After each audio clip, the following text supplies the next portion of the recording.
How to turn any video as a reels from your Facebook page. Open your Facebook page and open any video. For example, I want to set this video as a reels.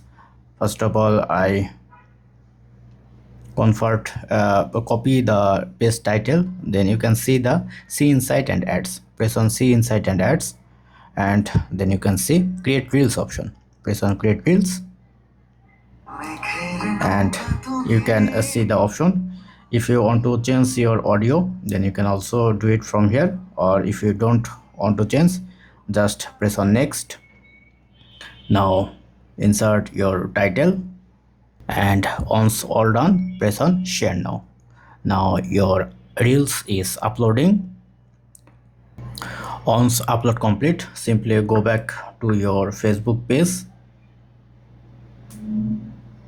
Sorry, it's still working, and then you can see it's shown as a reels.